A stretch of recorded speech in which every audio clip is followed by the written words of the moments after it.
తాకట్టులో ఉన్న బంగారాన్ని విడిపించి ఆ రోజున్న మార్కెట్ ధర కట్టి మిగిలిన డబ్బును మీకు అందిస్తుంది ఎస్వీఎస్ గోల్డ్.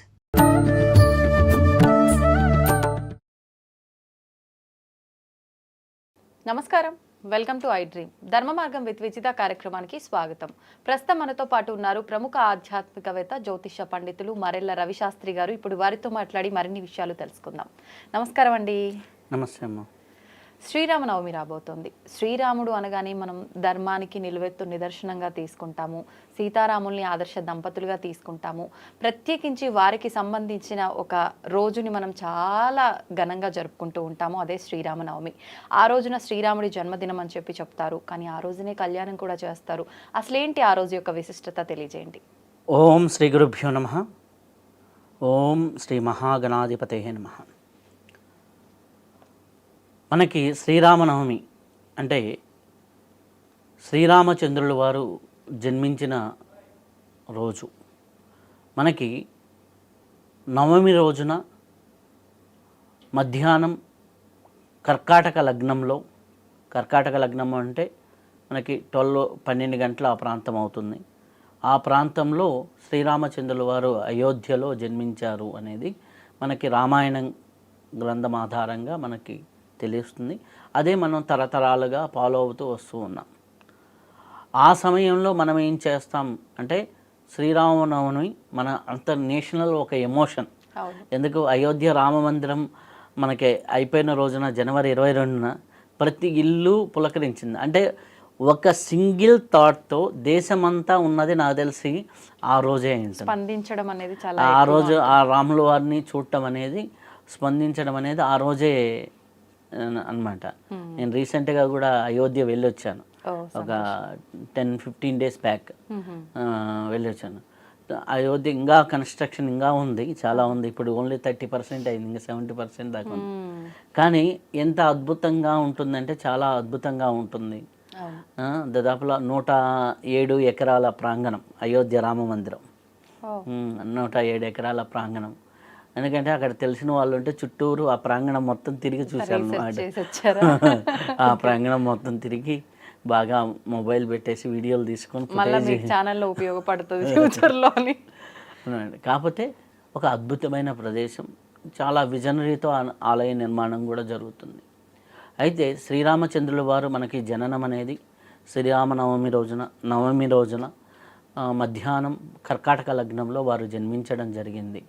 ఆ సమయాన్ని మనం చాలా పవిత్రంగా భావించి ముఖ్యమైన రామక్షేత్రాలన్నీ కూడా మనకి తెలుగు రాష్ట్రాల్లో చూసుకుంటే తెలంగాణకి ఇప్పుడు భద్రాచలం ఒకటి, అటు ఆంధ్రప్రదేశ్లో ఒంటిమిట్ట, ఈ క్షేత్రాల్లో ప్రధానంగా బాగా చేస్తారు. ఇక్కడైతేనేమో మనకి నవమి రోజున కళ్యాణం చేస్తారు, అక్కడేమో పౌర్ణమి సాయంత్రం అంటే ఆఫ్టర్ 5 డేస్ తర్వాత అక్కడ పౌర్ణమి రోజున కళ్యాణం చేస్తూ ఉంటారు. అయితే ఎందుకు శ్రీరామనవమి అంత విశేషమైంది అంటే శ్రీరాముల వారిని మర్యాద పురుషోత్తముడు అంటారు. అంటే ఆయన ఒక ధర్మానికి నిలవెత్తు, అంటే ఒక ధర్మాన్ని ఒక విగ్రహంగా మారిస్తే ఆ విగ్రహం రాముడు అవుతాడు. ధర్మానికి ఒక రూపం ఇస్తే ఆ రూపం రాముడు అవుతాడు. ఎందుకంటే ఇంతమంది మహానుభావులు, ఇంతమంది దైవ పురుషులు, అవతార పురుషులు భూమి మీద ఉన్న రాముల వారికి ఎందుకు అంత ప్రాశస్త్యం? రామాలయం లేని ఊరు ఉండదు. అవును. ఎందుకు అంటే రాముల వారు ఆచరించింది ధర్మం, తండ్రి మాటకి కట్టుబడి చేశారు. మనకి రామాయణం ఎందుకు అంటే ప్రతి ఒక్కటి ఆచరణ యోగ్యమైనదిగా ప్రతి ఒక్కటి చూపించేది. అందుకనే మనకి ఇప్పటికీ వాడేది ఏంటంటే రామరాజ్యం రావాలి అని. ఎలక్షన్ అప్పుడు అది ఒక వర్డ్ అవుతుంది, రామరాజ్యం తెస్తాం, లేకపోతే రామరాజ్యం రావాలి అని. ఇలా మనకి ఎందుకంటే రాముడు పరిపాలించినంత పరిపాలన, రాముడిలాగా చేసినటువంటి ఇది రాజ్యము ఇప్పటి వరకు మళ్ళీ జరగలేదు. కాబట్టి అదే మనం వర్డ్ అనేది ఉంటుంది. అయితే మనకి సాధారణంగా శ్రీరామనవమి రోజున రాముల వారి కళ్యాణం జరుగుతుంది. కళ్యాణం జరిగిన తర్వాత మనకి ఎక్కువ సౌత్ ఇండియాలో అయితే పానకము, వడపప్పు ఎక్కువ ప్రసాదంగా ఇస్తారు. ఇప్పుడు కళ్యాణం అన్నారు కదా, ఆ రోజున కళ్యాణం చూడడానికి ఇంట్లో అంటే కూర్చొని ఉన్న ముసలోళ్ళతో సహా ఆలయానికి వెళ్ళాలని ఆలోచిస్తారు. అంత పుణ్యము కళ్యాణం చూస్తే ఏంటి నిజంగా ప్రయోజనం ఏంటి కళ్యాణం చూడటం వల్ల? అంటే ఒక దైవ కళ్యాణం కానీ చూసినప్పుడు మనలో తెలియని ఒక ప్రశాంతత ఫస్ట్ అయితే వస్తుంది. ఇది కామన్గా అందరికీ జరిగేది. ఒక ఆ అంగరంగ వైభవాన్ని చూస్తున్నప్పుడు అక్కడ ఆ పూజల్లో మాలలు మారుస్తున్నప్పుడు కానివ్వండి, జరగాబలం పెడుతున్నప్పుడు కానివ్వండి, ఎదుర్కోల సందర్భాలు కానివ్వండి, ఇవన్నీ ఆహ్లాదంగా ఉంటాయి, మనసుకు తృప్తిగా ఉంటాయి, అద్భుతంగా ఉంటుంది. ఫస్ట్ బేసిక్గా అయితే మనకు కనిపించేది. అలాగే దైవ కళ్యాణం నిజంగా వైకుంఠంలో ఇలానే జరుగుతుందా అన్న భావనతో ఆధ్యాత్మికంగా కూడా మనసు పులకరించి ఒక ఆధ్యాత్మిక కోణం అవుతుంది. ఇది కాకుండా చాలామందికి కళ్యాణ దోషాలు ఉంటాయి.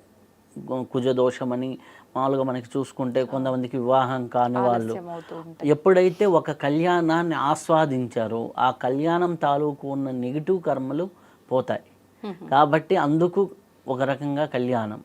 ఇంకోటి ఈ కళ్యాణం అక్షింతలు ఉంటాయి కదా, స్వామివారి తలంబరాలు అంటారు కదా, అక్షింతలు తలంబరాలు. ఆ తలంబరాలు అక్షింతలు తీసుకొని నెత్తి మీద కానీ ఆశీర్వచనం చేస్తే పెద్దవాళ్ళు పిల్లలకి, అవి కూడా వాళ్ళకి కళ్యాణానికి సూచిక అవుతుంది. మంచి వాళ్ళకి అంటే అమ్మాయికి అయితే మంచి అబ్బాయి భర్తగా రావటం, మంచి అబ్బాయికి అయితే మంచి భార్య రావటం అనేది జరుగుతూ ఉంటుంది. అంటే ఒక పాజిటివ్ ఎనర్జీ, పాజిటివ్ వైబ్రేషన్. ఇక్కడ అంతా కూడా ఏంటంటే మన సనాతన ధర్మంలో ప్రతి ఒక్కటి కూడా ఒక పాజిటివిటీని, ఒక తృప్తిని, సంతృప్తిని పెంచే విధంగానే ప్రతి కార్యము ఉంటుంది. అలాగే మనకి ఇప్పుడు పానకం వడపప్పు ఇస్తారు.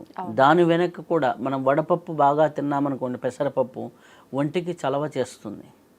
అలాగే మన పానకంలో మిరియాలు ఇవన్నీ వేసి చేస్తారు, బెల్లం, మిరియాలు ఇవన్నీ. దీనివల్ల సైంటిఫికల్గా ఏంటంటే పానకం తాగితే వడదెబ్బ తగలదు. అందుకని ఊరంతా పంచుతారు. అంటే ఇక్కడ రాబోయే కాలం అంతా ఉష్ణంతో కూడుకున్నది. ఈ ఉష్ణానికి సంబంధించి ఒక ఆయుర్వేద పరంగా చూసుకున్న వడదెబ్బ తగలకుండా, అలాగే వేడి చేయకుండా వడపప్పు పానకం అనేది ప్రసాదంగా ఇవ్వటం. అంటే కొంతమంది చేసుకోగలిగిన వాళ్ళు ఉంటారు, చేసుకోలేని వాళ్ళు ఉంటారు. కానీ ఒక్కసారి పానకం తాగితే ఒక ఆయుర్వేదం ప్రొఫెసర్ చెప్పారు, ఒక 40 రోజుల వరకు మీ శరీరంలో ఉష్ణాన్ని బ్యాలెన్స్ చేస్తుందని. సో ఒక సమ్మర్ అనేది గడిచిపోతూ ఉంటుంది. అలా ఆ పానకం వల్ల కూడా అంత బెనిఫిట్ ఉంది.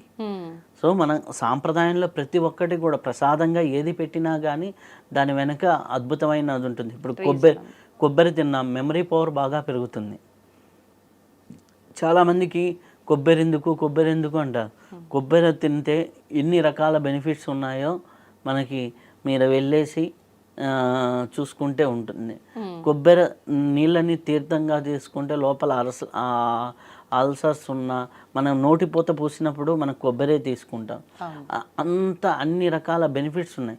ఏదైతే హెల్త్ బెనిఫిట్ బాగా ఉంటుందో వాటిని మన తీర్థ ప్రసాదాలుగా అందరికీ పంచడం. అంటే కొంతమంది తీసుకోవచ్చు, కొంతమంది తెలియకపోవచ్చు. అది సంప్రదాయంలో ఒక భాగంగా పెట్టారు. కాబట్టి మనకి శ్రీరామనవమి కాదు, ఏ పండగ వచ్చినా కానీ దాని వెనుక ఉన్నటువంటి చేసే క్రియలన్నీ కూడా మనిషిని మానసికంగా ఆనందంగా ఉంచడానికి, ఆధ్యాత్మికంగా ముందుకు నడిపించడానికి, ఆరోగ్యపరంగా ఇబ్బందులు లేకుండా చూసుకోవడానికి, ఇవన్నీ కారణాలతో ప్రతి ఒక్క కార్యాన్ని మనకి పెట్టడం అనేది, అంటే మన పెద్దవాళ్ళు తీసుకురావడం అనేది జరిగింది. అది సాంప్రదాయంగా అలవాటు చేశారు. దాంట్లో ఇప్పుడు మనం ఏమైపోయాము అంటే క్రియ చేస్తున్నాం, దాని వెనక ఉన్న కారణాన్ని మర్చిపోతున్నాం. అదే సమస్య అవుతుంది. కాబట్టి మనకి వచ్చే ఈ శ్రీరామనవమి అనేది చాలా అద్భుతమైనటువంటి పండగ. దీన్ని ఎవరైతే ఆ రోజున అద్భుతంగా ఉపయోగించుకుంటారో చాలా అద్భుతమైనటువంటి ఉంటుంది. ఆ రోజు రాముల వారికి పంచామృత అభిషేకం తర్వాత స్వామివారికి అలంకరణ తర్వాత తీర్థప్రసాదాలు నైవేద్యం అయిపోయిన తర్వాత స్వామివారి కళ్యాణం అయిన తర్వాత పానకాలు ఇవన్నీ చేయటం. అలాగే పల్లెటూరులో అయితే సాయంకాలం ఇంటింటికి వారు పోస్తూ ఊరేగింపుగా వస్తారు స్వామివారు. అలా ఊరేగింపు, ఇవన్నీ కార్యక్రమాలు చాలా సందడిగా జరుగుతూ ఉంటాయి. దాన్ని అందరూ చూసి వారు తరిస్తే ఇంకా అద్భుతంగా ఉంటుంది. ఇంకా ఆ రోజు చేయవలసింది ఏంటి అంటే కుదిరితే రామాయణ పారాయణ, లేకపోతే ఇంకా రామాయణాన్ని వినండి. ఇప్పుడు యూట్యూబ్లో పెద్ద పెద్ద మహానుభావులు చాగంటి గారు చెప్పింది కానీ చాలా అద్భుతంగా ఉంటుంది రామాయణం. అలాగే ఉషశ్రీ గారు చెప్పింది ఉంటుంది. ఇలా కొంతమంది రామాయణాలు చాలా ఆడియోస్ చాలా బాగుంటాయి, అవి వినగలిగితే చాలా బాగుంటుంది. అలాగే రామరక్షా స్తోత్రం అది పారాయణ చేసుకున్నా చాలా అద్భుతంగా ఉంటుంది. అలాగే మనకి అందరికీ ప్రసిద్ధమైనటువంటి శ్రీరామ జయ రామ జయ జయ రామ అనే నామజపం కూడా మనకి తులసీదాస్ గారు రచించారు. సమర్థ రామదాస్ గారు దాన్ని ప్రచారం చేశారు. కాబట్టి శ్రీరామ జయరామ ఆ మంత్రాన్ని బాగా పఠనం చేసుకుంటూ భజన చేసుకుంటూ ఉండటం కానీ, ఇవి ఏవి చేస్తున్నా కానీ రామ అనే పదంలోనే అద్భుతం ఉంది. శ్రీరామ అంటే శ్రీ అంటే శక్తి బీజం, రా అంటే ఓం నమో నారాయణలో ఉన్నటువంటి రకారం, మా అంటే ఓం నమ శివాయలో ఉన్నటువంటి మకారం. కాబట్టి ఈ 3 ప్రధాన అక్షరాలు అంటే రా తీసేస్తే నమో నారాయణలో రా తీసేస్తే మీనింగ్ ఉండదు, నమశివాయలో మా తీసేస్తే మీనింగ్ ఉండదు. మూల అక్షరాలు శ్రీ అంటే అమ్మవారిది, శ్రీరామ అనే నామం పలకటమే చాలా అదృష్టం. అలాగే వీలైన వాళ్ళు రామకోటి రాయటం ప్రారంభించండి. ఆ రోజు నుంచి రోజు 108 సార్లు రాయడానికి మనకి హార్డ్లీ ఒక 3 to 5 minutes పడుతుంది. రోజు ఉదయం స్నానం చేసిన తర్వాత రామకోటి రాస్తూ ఉంటే శ్రీరామ శ్రీరామ అనేది చేస్తూ ఉంటే చాలా అద్భుతంగా ఉంటుంది. ఆ రామకోటి అట్లా రాస్తూ ఉంటే వాళ్ళకేంటి రాముడి యొక్క లక్షణాలని తలుచుకుంటూ ఆ భావన చేసుకుంటూ చేస్తూ ఉంటే తెలియకుండానే వీళ్ళల్లో ఆ సౌమ్యత, ఆ లాన్యత, ఆ ధైర్యము, మళ్ళీ సౌమ్యత ఒక పక్క ఉండాలి, రెండో పక్క ధైర్యం ఉండాలి. ఇవన్నీ ధర్మము, మర్యాద పురుషోత్తముడు అంటారు, మర్యాద పితృవాక్కు పరిపాలన అంటారు, తల్లిదండ్రులను గౌరవించడం, ఇవన్నీ అలవాటుగా వస్తాయి. ఇంకా చిన్నపిల్లలకి స్కూల్కి వెళ్ళే పిల్లలకి స్నానం చేసిన తర్వాత శ్రీరామ అనేది రాయటం అలవాటు చేయించండి. కనీసం ఎంతో కాదు, వాళ్ళకు ఓపిక ఉన్నన్నిసార్లు, ఓ 10 సార్లు రాస్తారా, 20 సార్లు రాస్తారా, వాళ్ళకి టిఫిన్ పెట్టే గ్యాప్లో అది రాయించండి. మీకు చాలా చాలా చేంజెస్, వాళ్ళ ప్రవర్తనలో చాలా మార్పులు వస్తాయి. చాలా అద్భుతంగా ఉంటుంది. సంతోషం అండి, అద్భుతమైన మాటలు తెలియజేశారు. ధన్యవాదాలు.